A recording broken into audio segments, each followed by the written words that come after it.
안녕하세요. 눈뜬 인생입니다. 오늘 소개할 책은 기억은 미래를 향한다. 저자는 한나 모니어, 마르틴 게스만, 출판사는 문예출판사입니다. 바야흐로 휴가철이다. 당신은 여행에 앞서 모든 것을 꼼꼼히 챙겼다. 신문 배달을 중단시켰고 화분들을 이웃에 맡겼다. 공항에 도착한 후 보안 검색대를 통과하여 탑승구 앞에서 대기 중이다. 옆에 앉은 사람의 주머니에서 열쇠 꾸러미가 떨어진다. 문득 약하지만 날카로운 통증처럼 질문 하나가 당신의 뇌리에 떠오른다. 내가 아파트 현관문을 잘 잠갔나?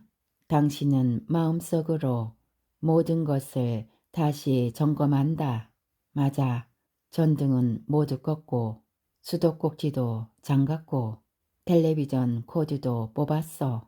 그런데 현관문은 잠갔던가? 그래. 그때 항공사에서 보낸 문자 메시지가 도착했어. 이륙이 최소 1시간 미뤄진다는 내용이었지. 당신은 스마트폰을 다시 주머니에 넣는 당신의 모습을 정확히 떠올린다.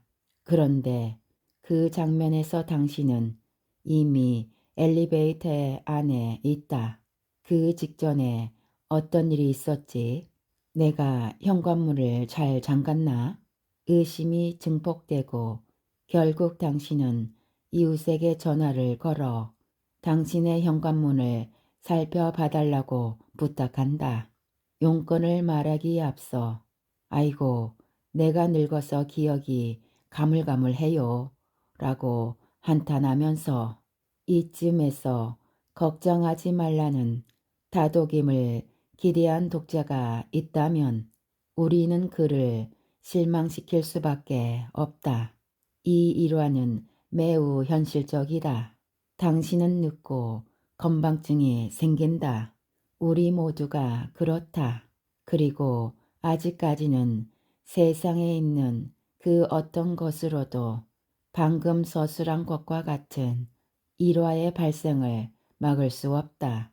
이른바 다중작업 능력은 약 25세에서 30세부터 감퇴하기 시작한다. 우리는 다양한 과제들을 한꺼번에 처리하고 동시에 머릿속에 담아두기가 예전보다 더 어렵다고 느낀다. 무언가 이를테면 항공사에서 보낸 문자 메시지에 같은 것에 정신이 팔린 상태에서 수행한 일들을 우리는 나중에 기억하지 못한다. 아마도 우리는 현관문을 잘 잠갔을 것이다. 그것은 늘 하는 판에 박힌 행동이니까 말이다. 아마도 이웃은 답신 전화를 걸어 아무 이상 없으니 안심하라고 약간 우쭐거리며 알려줄 것이다. 우리는 모든 것을 잘 처리했다. 다만 그 사실이 지금 우리 머릿속에 들어있지 않을 뿐이다. 비교적 젊은 사람들도 이 사실을 잘 안다. 왜냐하면 지금 우리가 거론하는 유형의 기억에서 우리는 금세 한계에 봉착하기 때문이다. 이것이 작업 기억이다. 잊지 않았겠지만 평균적으로 우리는 7개보다 더 많은 정보를 최상의 상태로 머릿속에서 보유할 수 있다. 나이를 먹으면 그 한계 개수는 더 줄어든다. 이 변화는 이마엽의 몇몇 구역들이 예전처럼 빠르게 작동하지 못하는 것과 관련이 있다. 또한 계산에서도 우리는 젊은 시절의 속도를 유지할 수 없다. 하지만 노화가 우리의 기억에 해를 끼치기만 하는 것은 아니다. 이를 이해하려면 우리의 기억이 어떤 맥락 안에서 작동하고 어떤 까다로운 문제들에 동원되는지 살펴보는 것이 중요하다. 최신 연구들에서도 드러났지만 노화는 절대로 일방적인 손실이 아니다. 오히려 진실은 정반대인 듯하다. 이제껏 우리가 손실로 평가해온 몇몇 변화는 심지어 이득으로 판명될 가능성이 있다. 그렇다면 망각은 수치가 아니라 진보다. 우리 기억의 선택성은 변덕이 아니라 적절한 조치다. 요컨대 전반적으로 노화는 기억 능력의 쇠퇴가 아니라 재구성을 일으킨다. 이어질 논의에서 우리는 다음과 같은 핵심적인 생각을 출발점으로 삼을 것이다. 노화한 기억은 우리의 삶을 제약하기는커녕 우리가 당면 과제들을 적절히 처리해 해결하도록 돕는다. 우리가 노화한 뒤에도 기억은 여전히 우리의 미래를 위한 협력자이다. 기억 능력을 향상시키는 방법. 기억과 노화에 관한 첫 번째 조언은 한마디로 절대로 속지 마라는 것이다. 숱한 실험에서 드러났듯이 우리가 특정한 정신적 분야에서 유난히 열등하다고 스스로 확신하면 우리는 그 분야의 시험에서 나쁜 성적을 거두기 마련이다. 남성과 여성 중에 어느 쪽이 수학이나 언어를 더 잘할까? 핀란드 학생들과 독일 학생들 중에 어느 쪽이 독해를 더 잘할까? 와 같은 질문을 다루는 무수한 연구들은 선입견이 성적에 얼마나 큰 영향을 끼치는지를 매우 신뢰할 만하게 보여준다. 자신의 능력 부족을 더 강하게 확신하는 사람일수록 더 나쁜 성적을 낸다. 특히 자신의 능력 부족이 의학적이거나 생물학적인 원인에서 나온다고 짐작하는 사람들, 더 좁히면 자신의 능력 부족이 노화에서 기인한다고 짐작하는 사람들이 현저히 낮은 성적을 낸다. 자신이 조깅 코스를 예전보다 조금 더 느리게 완주한다는 이유로 사람들은 자신의 지적인 능력들도 극적으로 쇠퇴했을 것이 틀림없다고 믿는다. 자신이 언어 학습이나 음악 연습에서 과거보다 더 큰 어려움을 겪는다고 생각하는 사람들은 이렇게 상상한다. 물론 실제로도 어느 정도는 당연히 그렇겠지만 노화를 경고하는 목소리들이 암시하는 것만큼 심한 쇠퇴는 어쩌면 일어나지 않았을 것이다. 따라서 더 긍정적인 시각을 갖기 위해서 우리는 우선 노화가 어떤 능력들을 향상시키는지 이야기하려 한다. 물론 우리가 방금 인정했듯이 특정 유형의 기억은 나이를 먹음에 따라 쇠퇴한다. 그러나 다른 측면에서는 기억 능력의 향상이 일어나고 그 측면은 자극 기억보다 훨씬 더 근본적이라고 주저없이 판정할 만하다. 이를 이해하려면 먼저 뇌 전체의 발달을 살펴보아야 한다. 기억 능력의 발달은 뇌 구조 및 사고 구조의 발달에 포함된 한 요소라고 할 수 있다. 이 구조 발달은 항상 동일한 패턴을 따르는데 언뜻 보면 그 패턴은 기이하게 느껴질 수도 있다. 그 패턴의 첫 단계에서는 지나치게 많은 자원이 준비되고 둘째 단계에서는 그 자원이 다시 삭감된다. 신생아의 뇌는 엄청나게 많은 연결부, 곧 시냅스를 발생시킨다. 한 예만 들면 태어날 때부터 저톨까지 시냅스 개수는 초당 180만 개의 속도로 급격하게 증가한다. 저톨이 지나면 시냅스 개수의 증가 속도가 줄어들고 심지어 그 개수의 감소가 일어난다. 그리하여 만 4세가 될 때까지 되뇌 피질에서만 200억 개의 시냅스가 다시 제거된다. 이처럼 생후 최초의 4년 동안에도 벌써 뇌는 당면한 요구들에 가장 적합하도록 자신을 형성한다. 그리고 뇌는 실제로 쓰이는 것만 보유한다. 한 예로 언어가 그러하다.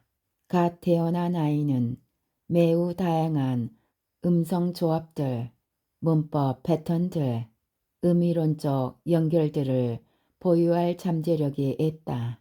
그러나 만 4세가 될 때까지 뇌 연결망들에 확고히 자리 잡은 한 언어가 그때부터 그 아이의 모어가 된다.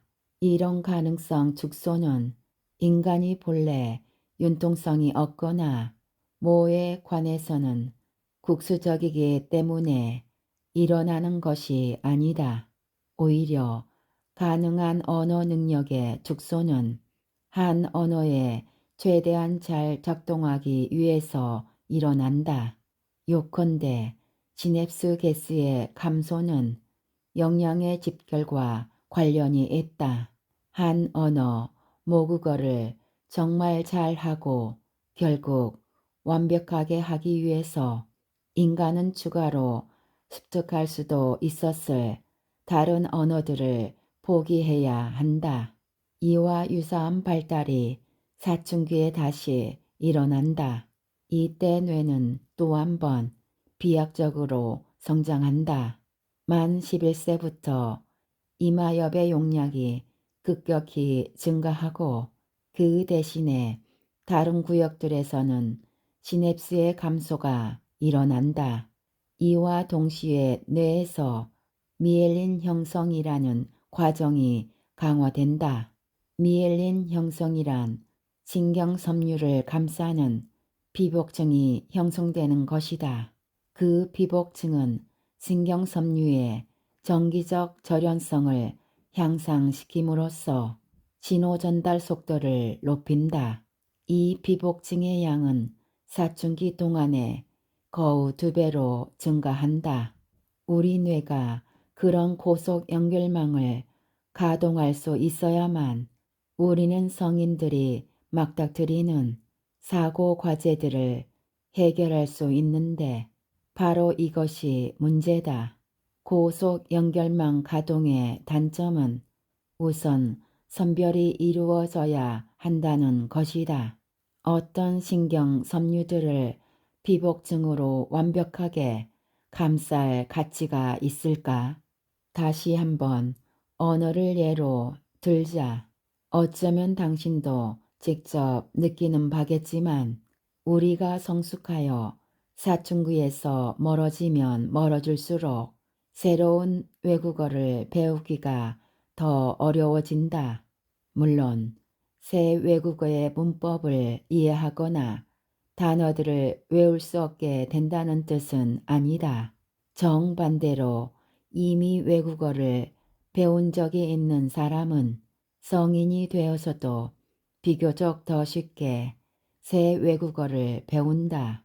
그러나 악센트와 억양 같은 자연스러운 것들을 완벽하게 익히기는 점점 더 어려워진다. 우리가 특정 외국어를 통달하여 그 언어로 지적인 활동을 원활하게 하더라도 어색한 발음은 끝내 남는다. 영어권에서는 이 현상을 비유적으로 묘사하기 위해 가소성의 창이라는 표현을 쓴다. 사춘기가 한참 지나면 외국어 학습을 위한 가소성의 창이 닫힌다는 식으로 말이다. 가소성의 창이 닫히면 비록 새로운 학습의 전망은 좁아지지만 우리가 이미 보유한 지식과 솜씨는 쉽게 망각되지 않고 더 효율적으로 사용될 수 있게 된다. 우리는 과거에 지녔던 가능성들을 포기하는 대신에 반드시 해야 할 일을 과거보다 더 빠르고 우수하게 할 수 있게 된다. 이제 연령대를 10대에서 50대 이상으로 옮겨서 뇌의 해부학적 구조에 관한 논의를 이어가자. 우리 뇌는 균등하게 노화하지 않는다. 즉, 일찍부터 노화하는 구역들이 있는가 하면 어떤 구역들에서는 훨씬 더 늦은 나이에야 쇠퇴가 포착된다. 우리의 논의와 관련해서 의미심장한 것은 좌뇌와 우뇌의 차이다.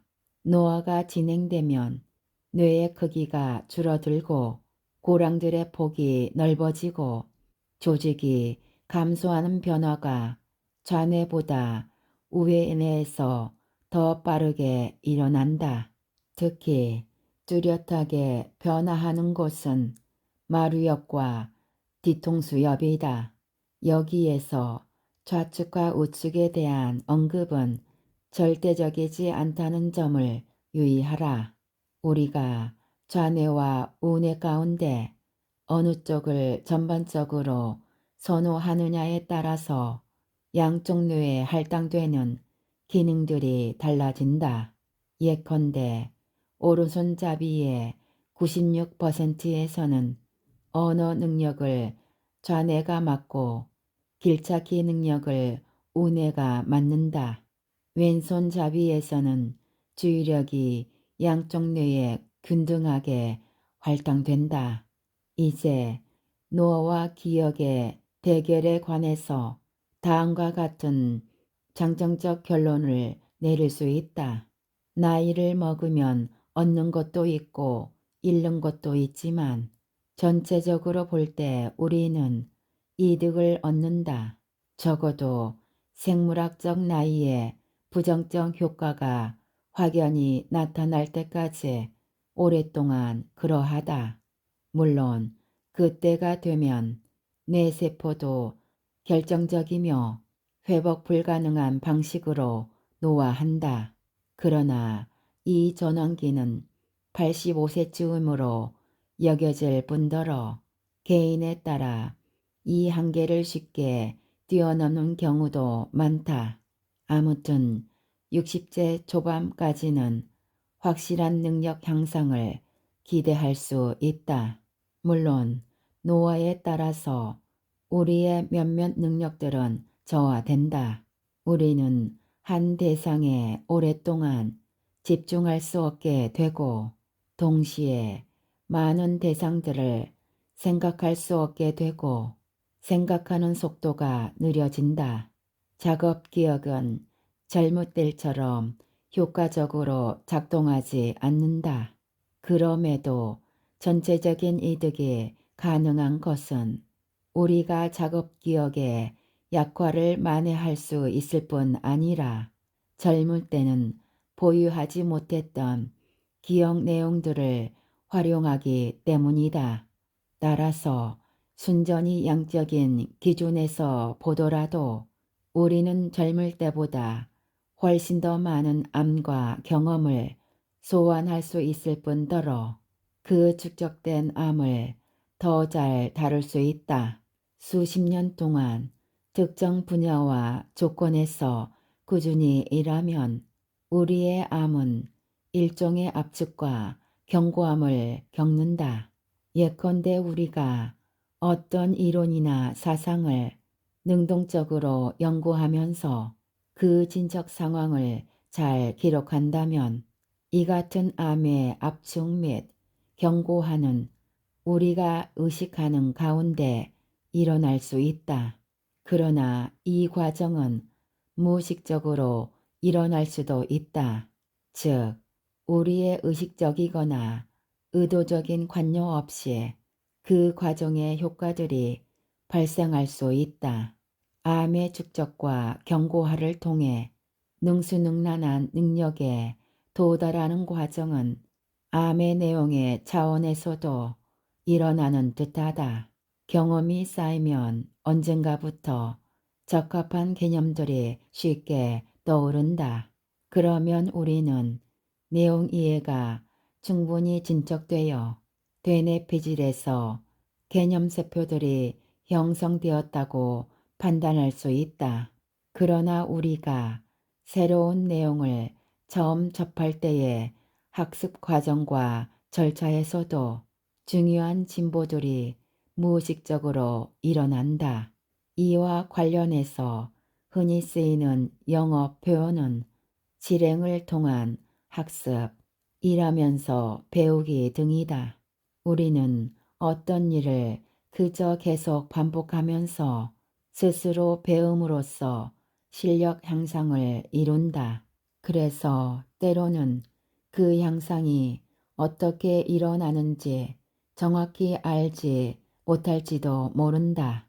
누구나 집에서 직접 해볼 수 있는 실험이 하나 있다. 간단히 이렇게 자문해 보는 것이다. 내가 인생을 통틀어 가장 강렬하고 자세하게 기억하는 기간은 언제인가? 통계를 분석해 보면 이런 결론을 얻을 수 있다. 최초이며 특별한 경험은 잘 기억된다.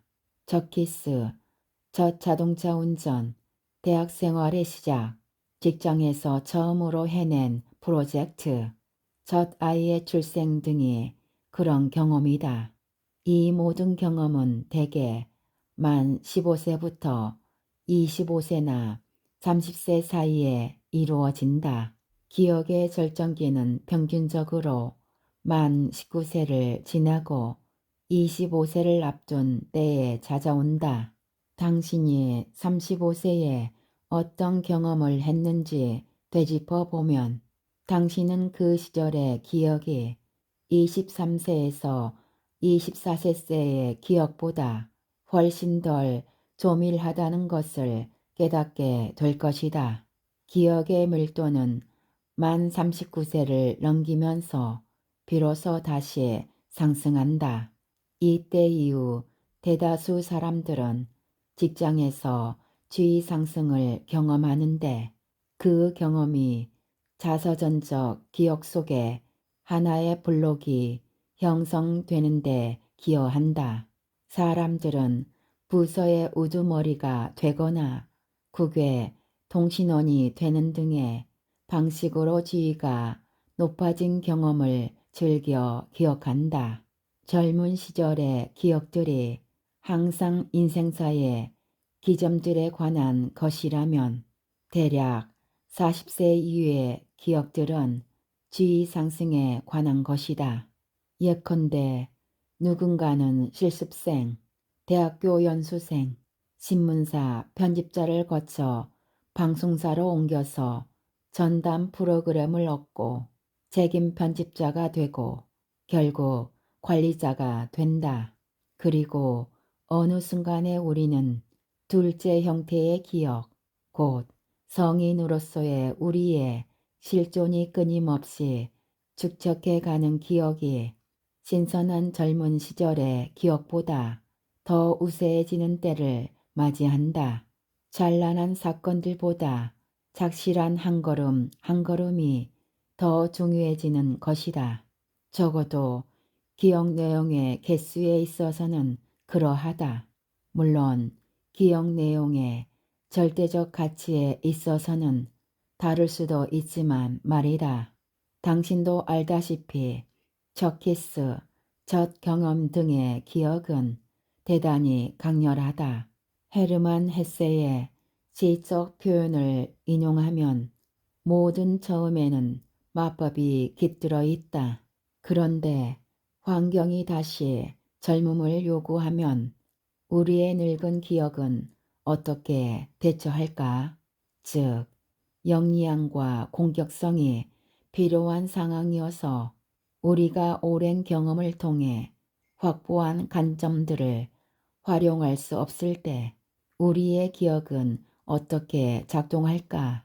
혹은 우리 자신이 학문적 삶에서, 직업에서, 가정생활에서 다시 한번 진정한 새 출발을 감행하고자 할 때 기억은 어떻게 반응할까?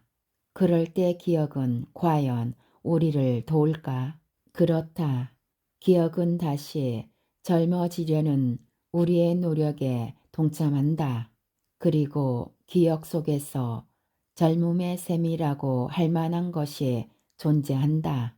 그 셈의 의학적 명칭은 신경생성이며 그 뜻은 신경세포들이 새로 만들어진다는 것이다. 그러나 은퇴 이후 노화의 결과는 그 이전의 결과처럼 명백하게 긍정적이지는 않을 것이다. 60세 이전에 우리가 노화에 따른 정신적 능력 감소와의 대결에서 1대 0으로 이겼다면 은퇴 이후의 대결은 어쩌면 무승부로 만족하는 편이 더 나을 것이다.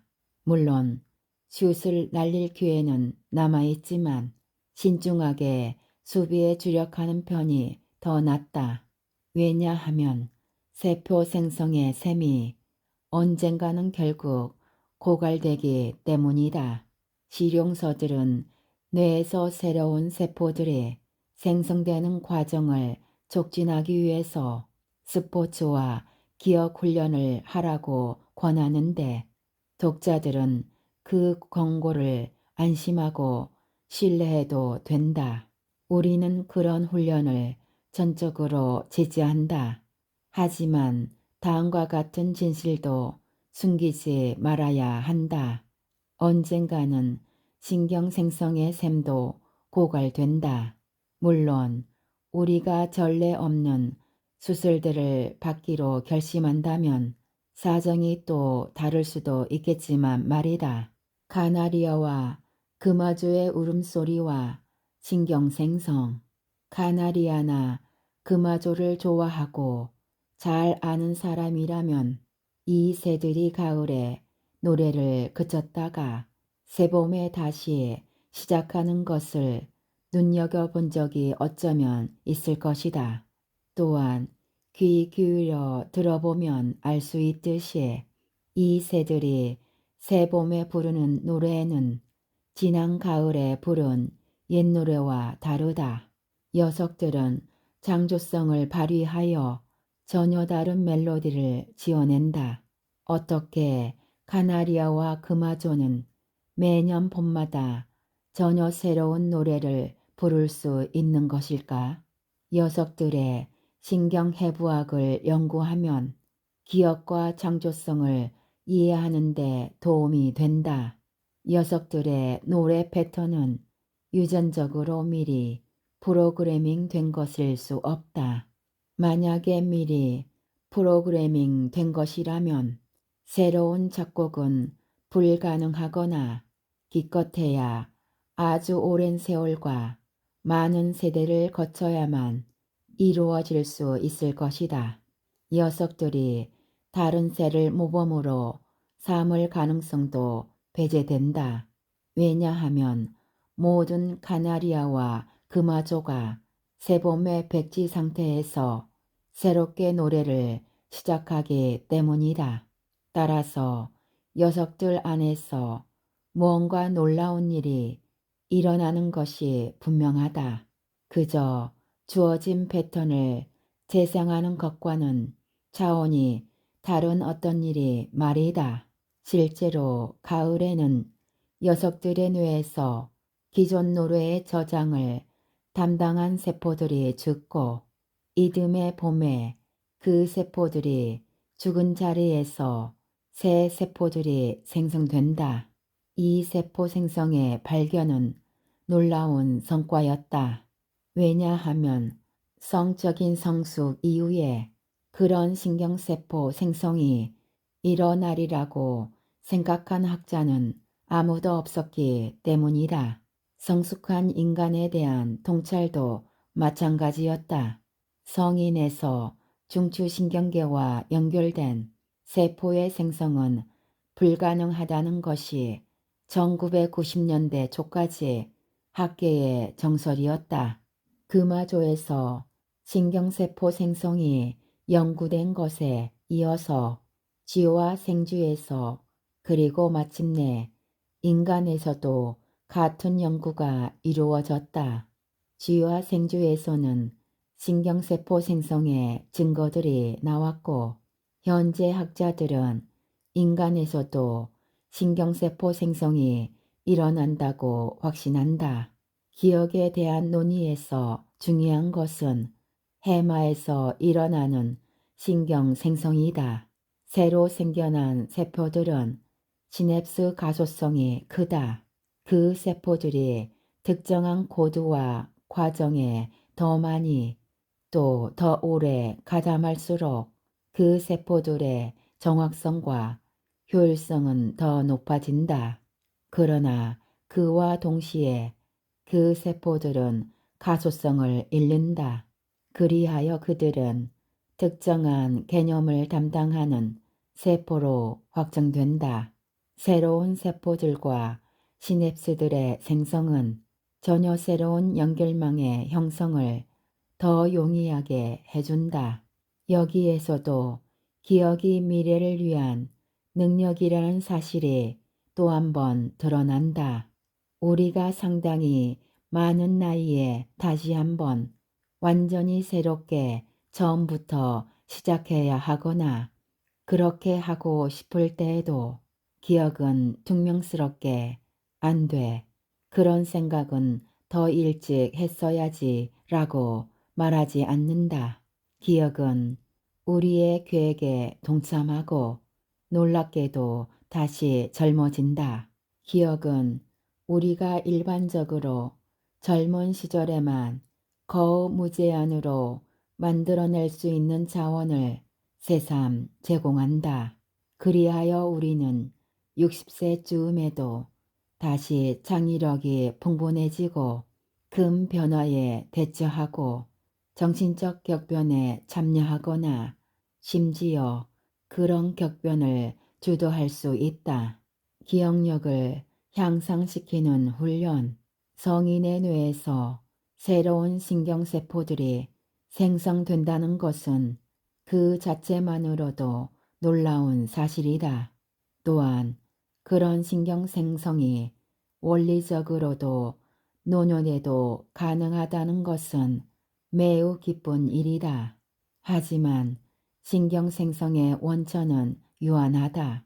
그 원천, 곧 신경줄기세포는 세포 분열 능력을 지녔지만 무제한으로 분열할 수는 없다.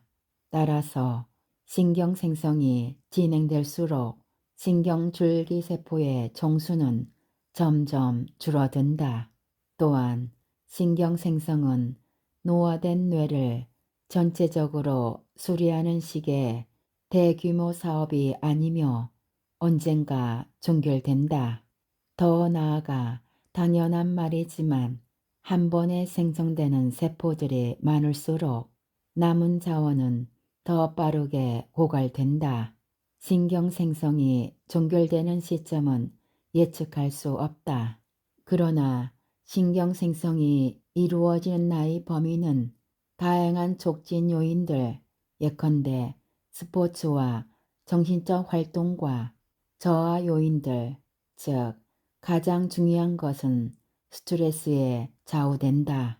이 문제에 대해서는 수많은 실험 연구와 임상 연구가 이루어졌다. 노래하는 새와 설치 동물들을 대상으로 한 연구들은 실험 동물이 신체 운동과 기억 훈련을 얼마나 많이 하는가에 따라서 신경 생성이 얼마나 활발한지가 결정된다는 것을 신뢰할 만하게 보여준다. 이때 기억 훈련이란 실험 동물이 자극이 많은 환경에 노출시키는 것을 말한다. 인간에서도 신체 운동과 정신적 훈련이 기억력에 긍정적 영향을 미친다는 연구 결과가 점점 더 많이 나오고 있다. 2015년 3월 의학저널 레시스에 발표된 한 논문은 다이어트와 신체적 인지적 훈련으로 구성된 종합된 처방을 통해 인간의 기억력을 측정 가능할 정도로 향상시키는 데 성공했다고 보고했다. 적어도 동물에서는 단식도 유용한 수단으로 밝혀졌다. 연구진은 실험 동물에게 오늘은 먹이를 주고 내일은 주지 않고 모레는 다시 주는 식으로 격일제 단식을 시켰다. 그러자 실험 동물의 기억력은 향상되었고 뇌세 염증 반응은 억제되었다. 후자의 결과는 단식 처방이 알츠하이머병, 파킨슨병, 헌팅턴병, 뇌졸중 등의 효과적인 이유를 설명해 준다. 이제껏 언급한 수단들이 어떻게 상호작용하는지, 그러니까 그것들이 서로를 보완하는지, 시너지 효과를 일으키는지, 혹은 너무 무관한지 아직 최종적으로 밝혀지지 않았다. 예컨대 신체적 훈련은 세포 생성을 촉진할 뿐더러 새로 생성된 세포가 빨리 사멸하는 것을 막는 효과도 낸다. 반면에 단식은 신경 생성에는 영향을 미치지 않고 세포의 수명에만 영향을 미친다. 이 분야를 연구하는 심리학자들과 의학자들은 정신적 훈련을 너무 편협하게 하지 말라고 조언한다.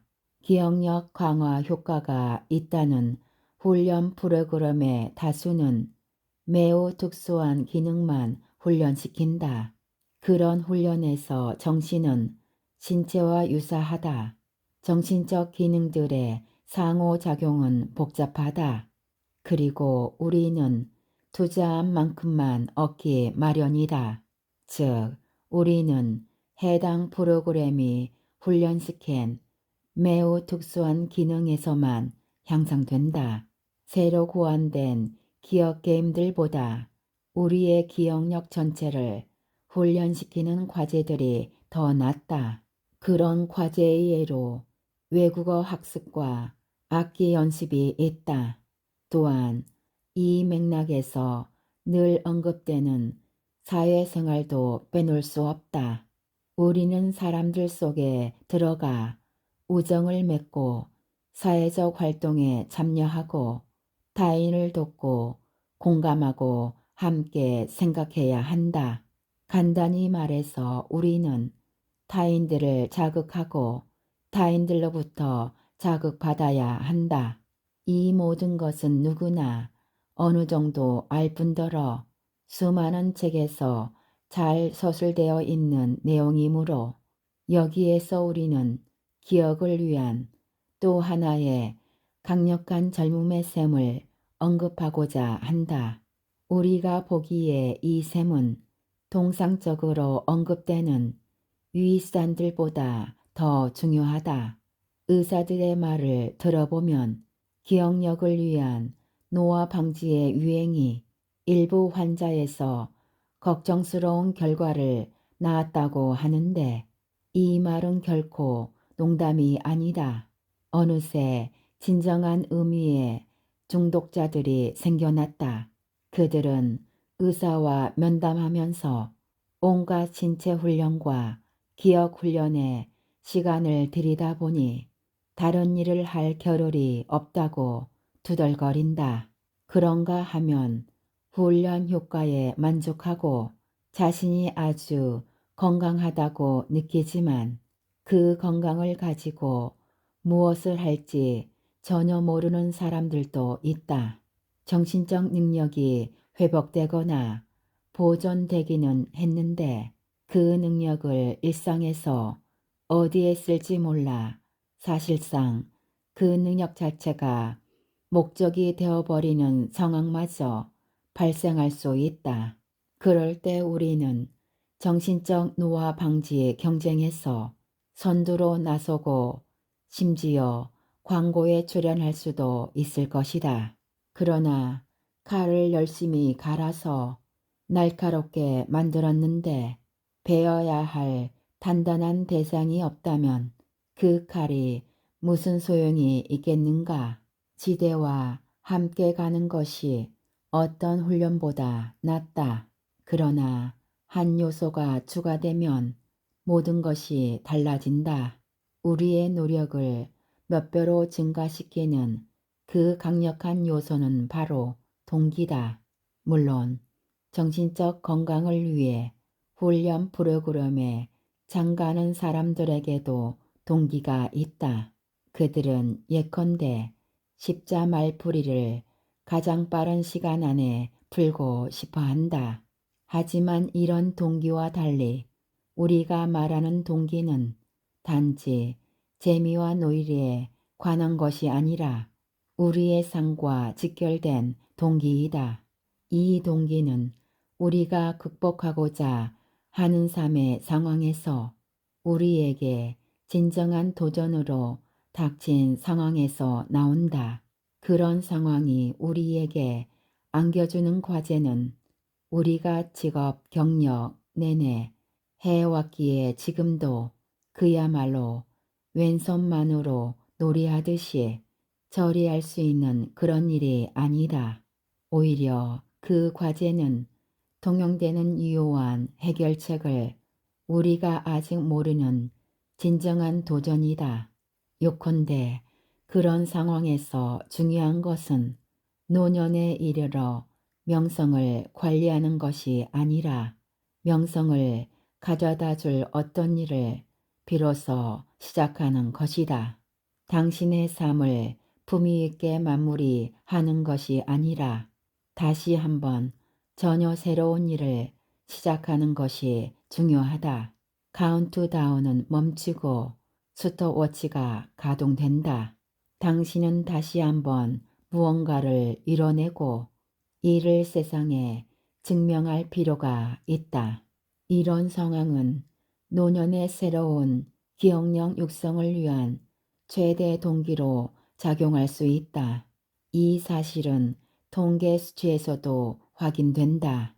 40대나 50대에 다시 새롭게 가정을 꾸린 사람들은 더 오래 살고 정신건강도 더 오래 유지한다.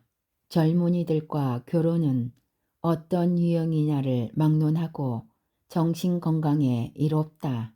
이것은 정신적 밀접성 그리고 새로운 주제 및 내용에 기꺼이 마음을 여는 태도와 관련이 있다. 강연 여행, 토론회, 행사 참석은 우리가 늘 새롭게 스스로를 챙기고 심지어 새로운 전성기로 상승하는데 이로운 것이 틀림없다. 예컨대 철학자 한스 게오르크 가다머는 은퇴 후에도 괄목할 만한 경력을 이어갔으며 그 경력을 통해 지식계에 참된 스타로 등극했다. 그는 2번 결혼했으며 대표작 진리와 방법을 60세에 출판하고 성쇠에나 나올 법한 나이인 102세에 아름다운 하이델베르크에서 삶을 마감했다. 여기까지는 쉽게 납득할 만한 이야기일 것이다. 나이가 꽤 든 사람도 어린 자식들이나 손자들과 놀면 약간 아이처럼 되어 쉽게 놀라고 깔깔거린다. 그러나 다음 이야기는 어쩌면 납득하기 어려울 것이다. 기억은 노년에 이른 우리 애가 젊은이들과 교류하면서 그들의 생각과 행동에 개입할 때만 새로운 활력을 얻는 것이 아니다. 우리 주변의 사람들이 젊을 때뿐 아니라 우리가 사는 시대 전체가 젊을 때도 우리의 기억은 젊어진다. 젊은이들은 우리가 좋아하거나 소중히 여기는 것들에 무관심할 수 있다. 시대가 젊으면 우리는 그런 젊은이들에 둘러싸이기만 하는 것이 아니다. 젊은 시대를 맞으면 우리는 다른 기억 속으로 뛰어든다. 젊은 시대는 우리로 하여금 다른 기억을 마치 새로운 연호처럼 받아들이게 한다. 우리의 논의에 가장 적합한 예는 철학자 임마누엘 칸트다. 그는 1724년 괴니에스 베르크에서 태어나 1804년 같은 곳에서 죽었다. 칸트는 합리주의 체계들을 공부하며 성장한 지식인이었다. 그 체계들은 매우 포괄적이고 엄밀한 사상적 구조물이었다. 칸트가 선생들의 체계를 계속 다듬는 일에 머물렀다면 그는 기껏해야 강단 철학자로서 명성을 얻었을 것이다. 그러나 젊음을 선호하는 모든 사람을 머쓱하게 만들 법한 일이 1781년부터 1790년까지 벌어졌다. 합리주의 학파의 이류 철학자 칸트는 그 기간에 철학책 3편을 출판했고 머지않아 그 책들은 철학계에서 코페르니쿠스적 전환이라는 평가를 받았다. 전적으로 옳은 평가였다. 왜냐하면 그 책들 곧 순수 이성 비판, 실천 이성 비판, 판단력 비판이 출판된 이후 지성계에는 예전과 달라졌기 때문이다. 칸트는 무릇 세계에 대한 고찰의 중심에 주체를 놓았고 이로써 우리가 아는 근대가 시작되었다.